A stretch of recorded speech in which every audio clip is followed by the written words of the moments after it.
सुप्रभात एमपी में हूं आपके साथ अवंतिका श्रीवास्तव और तमाम बड़ी खबरों की ओर हम रुख करेंगे मध्य प्रदेश की। लेकिन सबसे पहले निकाय चुनाव पर चर्चा कर लेते हैं। आज 19 नगरीय निकाय के चुनाव के नतीजे सामने होंगे। सुबह 9 बजे से काउंटिंग शुरू हो जाएगी। मैदान में खड़े 1144 उम्मीदवारों की किस्मत का फैसला आज सामने होगा। जनवरी में कार्यकाल खत्म होने के बाद 6 नगर पालिका और 13 नगर परिषद के लिए 20 जनवरी को वोटिंग हुई। कुल 343 वार्ड हैं जिनके नतीजे आज सामने आने वाले हैं। 6 नगर पालिका में बड़वानी, सेंधवा, धार, मनावर, पीथमपुर और राघोगढ़ शामिल हैं। विजयपुर भी इसका हिस्सा। और यहां पर मतों की गिनती ठीक सुबह 9 बजे शुरू हो जाएगी। 13 नगर परिषद में अनूपपुर के जयथरी, खंडवा के ओंकारेश्वर, बड़वानी की खेतिया, पानसेमल, पलसूद, राजपुर, अंजड़, बाकी, जबकि धार के लिए धर्मपुर, धामनौत, कुक्षी, राजगढ़, सरदारपुर, डही के नतीजे भी सामने आने वाले हैं। तो काउंटिंग सेंटर्स पर सुरक्षा के पुख्ता इंतजाम किए गए हैं। तैयारी भरपूर काउंटिंग को लेकर। मतदान के दौरान भी भारी उत्साह लोगों में देखने को मिला। लेकिन उत्साह किसके पक्ष में होगा, आज उसके नतीजे हमारे सामने होंगे। तो नगरीय निकाय चुनाव की हम चर्चा करें इससे पहले बीजेपी को भारी बहुमत मिलती हुई देखी गई। अधिकतम नगरीय निकायों में 19 नगरीय निकायों की क्या कुछ स्थिति होती है, ये देखने वाली बात होगी। काउंटिंग सुबह 9 बजे शुरू होनी है। 1.5 घंटे का इंतजार और उसके बाद 9 बजे से धीरे धीरे ईवीएम के जरिए काउंटिंग शुरू होगी। माना जा रहा है कि 12 से 1 बजे तक स्थिति है वो साफ हो सकती है। हालांकि काफी महत्वपूर्ण जिले हैं जिनके अलग अलग क्षेत्रों में मतदान हुए। स्थानीय स्तर पर किसकी सरकार बनती है, स्थानीय स्तर पर जनता के मन में क्या है, इसका प्रत्यक्ष स्वरूप इन नतीजों के जरिए सामने होगा। और इन नतीजे कहीं ना कहीं विधानसभा चुनाव की ओर भी इशारा करते हैं। पिछले दिनों भी नगरीय निकाय चुनाव को लेकर जब चर्चा हुई, विधानसभा चुनाव की राहें उसमें कहीं ना कहीं टटोली गई। तो आज भी 19 नगरीय निकाय के चुनाव के लिए नतीजे सामने आने वाले हैं। सुबह 9 बजे से काउंटिंग शुरू हो जाएगी। 1144 उम्मीदवार चुनावी मैदान में जिनकी किस्मत का फैसला आज होगा। जनवरी में कार्यकाल खत्म हो रहा है और उसके बाद अब 6 नगर पालिका और 13 नगर परिषद के लिए 20 जनवरी को जैसी वोटिंग हुई, 343 वार्ड के मतदाता मतदान केंद्रों में मताधिकार का प्रयोग करने के लिए पहुंचे और आज नतीजे सामने होंगे।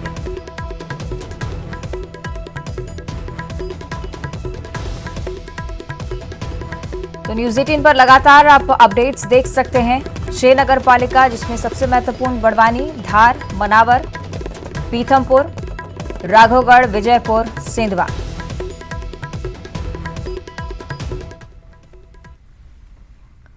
और अलग अलग क्षेत्रों में किस तरह की तैयारी मतदान को लेकर, मतों की काउंटिंग को लेकर, उसको लेकर हम जानकारी लेंगे। सहयोगी अनुराग श्रीवास्तव भोपाल से हमारे साथ लाइव जुड़ रहे हैं, साथ में पंकज शुक्ला जो कि बड़वानी से लाइव जुड़े हुए हैं। पंकज, पहले आपका रुख करना चाहूंगी, बड़वानी में भी आज मतों की काउंटिंग होनी है, संख्या गिनी जाएगी। क्या कुछ जानकारी उस तैयारियों को लेकर?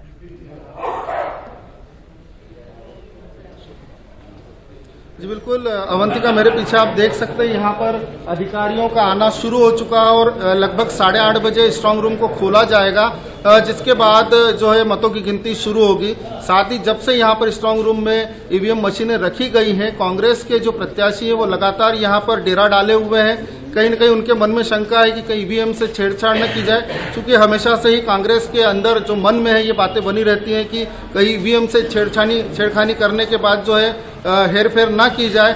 इसी को दृष्टिगत रखते हुए कांग्रेसी प्रत्याशियों ने यहाँ पर जमघट लगा लिया था। साथ ही वार्ड क्रमांक 9 जो बड़वानी नगर पालिका से आता है, वहां पर 2 दिग्गज राज्यसभा सांसद डॉक्टर सुमेर सोलंकी और लोकसभा सांसद गजेंद्र पटेल की साख दांव पर लगी हुई है। यहां से जो है कांग्रेस प्रत्याशी का पलड़ा भारी बताया जा रहा है, लेकिन ईवीएम मशीन में जो परिणाम खुलेंगे उसके बाद सारी चीजें स्पष्ट होगी। साथ ही जो प्रदेश के पशुपालन मंत्री हैं प्रेम सिंह पटेल, वो भी बड़वानी नगर पालिका से आते हैं, जहां से उनकी भांजा बहू खड़ी हुई है। तो कहीं न कहीं एक दिग्गजों की साख जो है यहाँ पर दाव पर लगी नजर आ रही है। अवंतिका, ठीक है, चलिए बड़वानी से लगातार अपडेट पंकज आप पहुंचाते रहेगा। सहयोगी नवीन का हम रुख करेंगे, धार से हमारे साथ लाइव जुड़े हुए हैं। नवीन, क्या कुछ तस्वीरें मतगणना केंद्रों की, किस तरह की सुरक्षा वहां पर?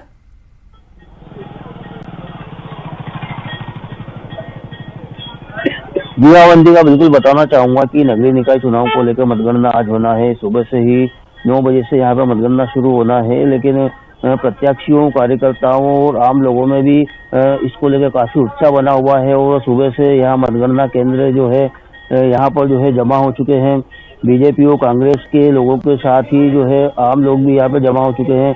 जिले में कुल जो है 64.79% जो है यहाँ पर हुआ था मतदान टोटल, और जिले के 9 नगरीय निकाय के लिए जो है आज यहाँ पर वोटिंग जो है शुरू होने वाली है।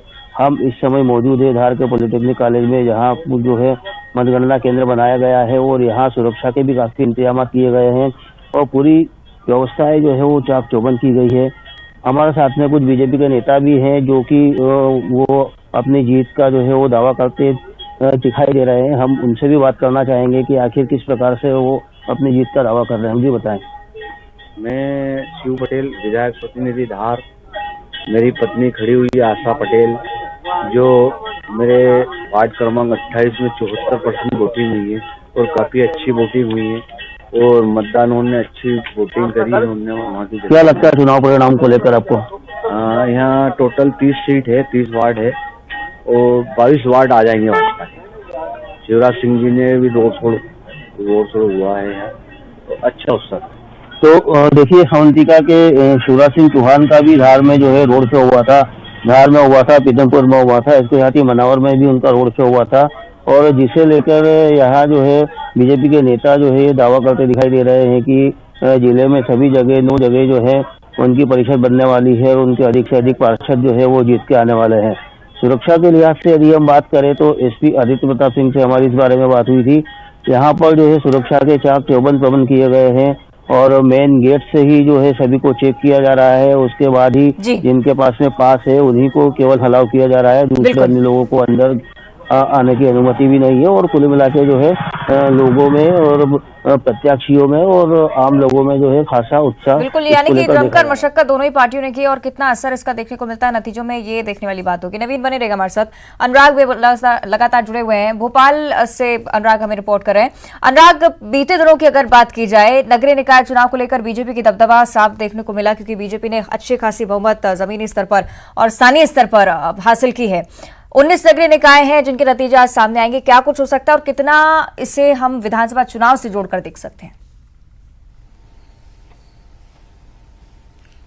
देखिए अवंतिका, भोपाल समेत प्रदेश के ज्यादातर हिस्सों पे कोहरा जरूर छाया हुआ है, लेकिन सियासी कोहरा आदिवासी क्षेत्रों में किस तरीके से छटेगा, किसके पक्ष में वो जाएगा, इसी पर सबकी नजरें टिकी हुई हैं। क्योंकि जिन 19 नगरीय निकाय चुनाव के नतीजे आने वाले हैं वो ज्यादातर आदिवासी बाहुल इलाके हैं और वहां पर आदिवासियों के मन में क्या है उसकी तस्वीर एक तरीके से साफ हो जाएगी। और यही वजह है कि इन छोटे चुनाव को भी बेहद महत्वपूर्ण माना जा रहा है। 19 नगरीय निकायों के चुनाव के नतीजे हैं, कुछ ही घंटों के बाद तस्वीर साफ हो जाएगी कि किसके पक्ष में ये चुनाव नतीजे जाएंगे। इससे पहले जो नगरीय निकाय के चुनाव के नतीजे आए थे उनमें से ज्यादातर पर बीजेपी ने जरूर कब्जा जमाया था, लेकिन आदिवासी इलाकों में हो रहे इन चुनाव के नतीजे किस पार्टी के पक्ष में जाएंगे उसी से साफ हो जाएगा कि 2023 में आदिवासी वोटर किसके पक्ष में जाएगा। उसका एक आकलन इन नतीजों के जरिए कर लिया जाएगा। और यही वजह थी कि नगरीय निकाय चुनाव के आखिरी दौर में मुख्यमंत्री शिवराज सिंह चौहान ने खुद चुनावी सभाएं कर बीजेपी के पक्ष में माहौल बनाने का काम किया था। तो कांग्रेस स्थानीय नेताओं के भरोसे ज्यादा दिखाई दी थी। तो किसके पक्ष में चुनाव के नतीजे जाएंगे इस पर नजर जरूर टिकी रहेगी, क्योंकि कुछ ही महीनों के बाद मध्य प्रदेश में भी नगरीय विधानसभा के चुनाव होना है। तो इन छोटे छोटे चुनाव के नतीजे बड़े चुनाव पर कितना असर डालेंगे उसकी तस्वीर भी कुछ न कुछ साफ होती हुई नजर आएगी। तो कुछ ही घंटों के बाद ये साफ हो जाएगा कि नगरीय निकाय चुनाव जो 19 नगरीय निकाय के चुनाव हैं उनमें किसकी सरकार बनेगी, ये चलिए देखना होगा अनुराग आगे क्या कुछ होता है। आप बने रहेगा हमारे साथ, आगे भी आप चर्चा करेंगे। पंकज नवीन, आपका बहुत बहुत धन्यवाद हमारे साथ जुड़ने के लिए। और अब महत्वपूर्ण खबर पर चर्चा। केंद्रीय सड़क और परिवहन मंत्री नितिन गडकरी आज निवाड़ी आ रहे हैं। ओरछा में आज एक बड़ी सौगात वो देंगे। गडकरी 3000 करोड़ रुपए से भी ज्यादा की योजनाओं का शुभारंभ करने वाले हैं, जिसमें लगभग 250 किलोमीटर सड़क, कई पुल भी शामिल हैं। ओरछा पहुंचकर नितिन गडकरी पहले श्री रामराजा सरकार के दर्शन करेंगे और उसके बाद कार्यक्रम स्थल पर पहुंचकर कई योजनाओं का शिलान्यास करेंगे। उनके साथ सीएम शिवराज सिंह चौहान भी मौजूद रहेंगे। कई मंत्री, सांसद और विधायक भी मौजूद रहने वाले हैं।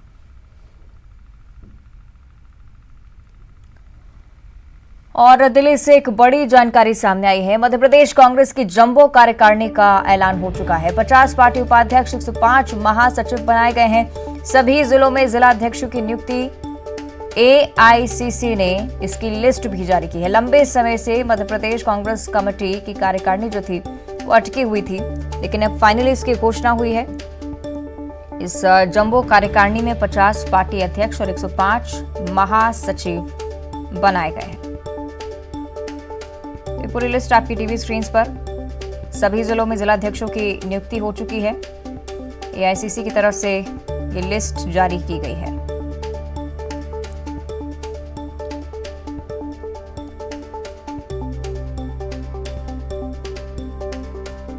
तो लंबे समय से इस लिस्ट का इंतजार मध्य प्रदेश कांग्रेस को था और बड़ी बात यह कि लिस्ट जारी हो चुकी है।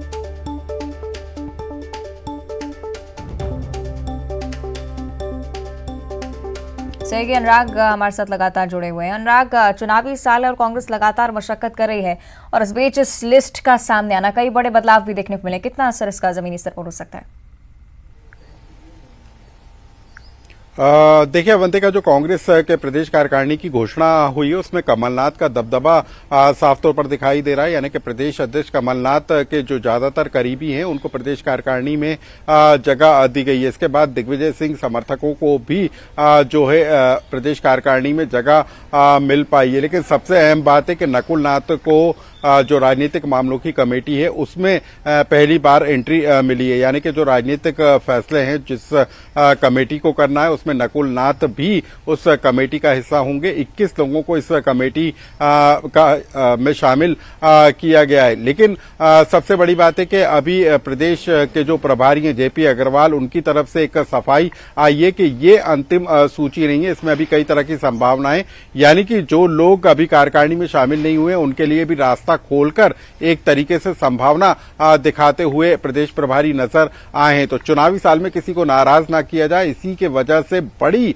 ये प्रदेश कार्यकारिणी का ऐलान किया गया और इसमें हर नए और पुराने जो कांग्रेसी नेता हैं उनको साधने की कोशिश की गई है। मानक अग्रवाल जो कांग्रेस पार्टी से बाहर हो गए थे उनको भी प्रदेश उपाध्यक्ष बनाकर उनकी वापसी की गई है। तो मतलब साफ है कि पूरी की पूरी प्रदेश कार्यकारिणी चुनाव के लिहाज से ही तैयार हुई है और किसी तरीके का कोई नाराजगी निकल कर नहीं आए, इसको लेकर भी अभी संभावनाएं बाकी रखी गई हैं।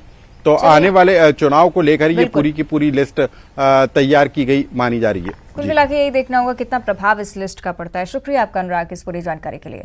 तो मध्य प्रदेश कांग्रेस की पॉलिटिकल अफेयर्स कमेटी भी तैयार हो चुकी है। कांग्रेस की पॉलिटिकल अफेयर कमेटी का गठन हो चुका है। कमलनाथ, दिग्विजय सिंह, शोभा ओझा इसमें शामिल की गई है। साथ ही साथ कमेटी में अरुण यादव भी शामिल हुए हैं। आज महिला कांग्रेस में भी एक बड़ा फेरबदल हो सकता है क्योंकि कमलनाथ ने प्रदेश महिला कांग्रेस की भी एक बैठक बुलाई है।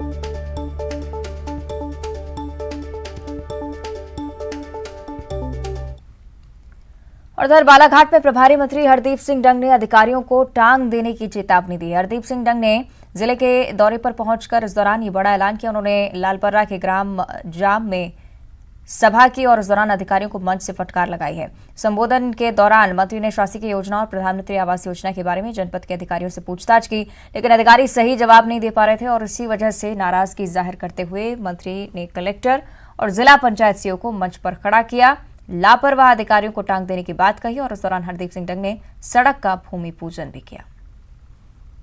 एक भी पात्र व्यक्ति बचना नहीं चाहिए। 24 तक एक भी कच्चा मकान नजर नहीं आएगा। ये मोदी जी का संकल्प है। अगर कोई होता तो देखिए आप ये टोटल इसकी जानकारी मेरे को देना कलेक्टर साहब और सीओ साहब। ये और धार में नर्मदा साहित्य मंथन भोज पर्व का आयोजन हुआ जिसमें उत्तराखंड के राज्यपाल लेफ्टिनेंट जनरल गुरमीत सिंह और मध्य प्रदेश के पर्यटन मंत्री उषा ठाकुर सहित बड़ी संख्या में साहित्यकार शामिल हुए। विश्व संवाद केंद्र की ओर से आयोजित भोज पर्व में साहित्यकार और विद्वान शामिल हो रहे हैं। समारोह में शामिल मंत्री उषा ठाकुर बागेश्वर धाम पर भी बयान देती नजर आई। उन्होंने कहा कि बागेश्वर महाराज सनातन की सेवा कर रहे हैं और इसके साथ ही उन्होंने मांडू उत्सव में अनियमितताओं की जांच की भी बात कही। और खंडवा के मोहगढ़ थाना इलाके स्थित एक दरगाह में 18 साल की युवती से छेड़छाड़ का मामला सामने आया है। युवती का आरोप है कि दरगाह का मुजाविर बता रहा गनी कुरैशी नाम का शख्स उसका बुर्का उठाते हुए उसके साथ छेड़छाड़ करने लगा। पुलिस ने आरोपी के खिलाफ केस दर्ज किया है। बताया जा रहा है कि आरोपी युवती को डराने के लिए उसके घर तक ताबीज लेकर गया और उसे पहनाने की जिद भी करने लगा। इस घटना से लोगों में गुस्सा है और पुलिस आरोपी की तलाश में जुटी हुई है।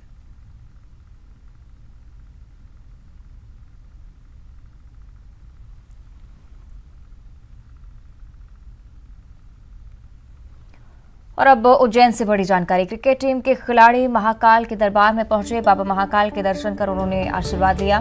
भारतीय टीम के खिलाड़ी सूर्य कुमार यादव, कुलदीप यादव, वॉशिंगटन सुंदर ने भी बाबा महाकाल की दिव्य अलौकिक भस्म आरती में शिरकत की। तस्वीरें आपको दिखा रहे हैं। विधि विधान के साथ बाबा महाकाल का पूजन किया, अर्चन किया और आगामी मैचेस के लिए भी, आगामी परफॉर्मेंसेस के लिए भी बाबा महाकाल के दरबार में आया था।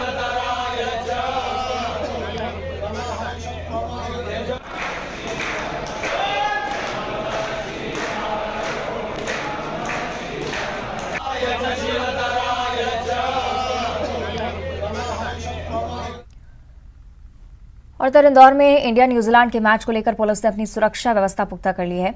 पुलिस के आला अधिकारी ने स्टेडियम का दौरा करते हुए जरूरी दिशा निर्देश दिए हैं। इसके साथ ही बैरिकेडिंग, पार्किंग जैसी व्यवस्थाएं भी की जा रही हैं। पुलिस ने दर्शकों से भी सहयोग की अपील की है।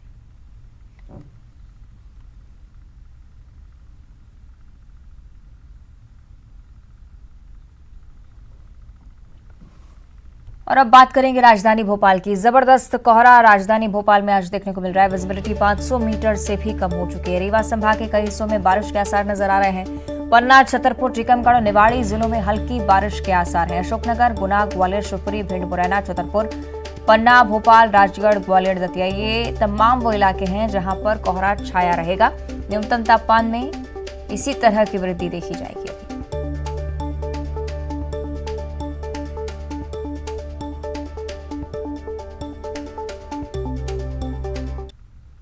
सुबह राजधानी भोपाल कोहरे के आगोश में दिखाई दी। राजधानी भोपाल की हम आपको तस्वीरें बताएं तो सुबह 7 बजे का ये समय है और आप मेरे ठीक पीछे देख सकते हैं कि किस तरीके से घना कोहरा है।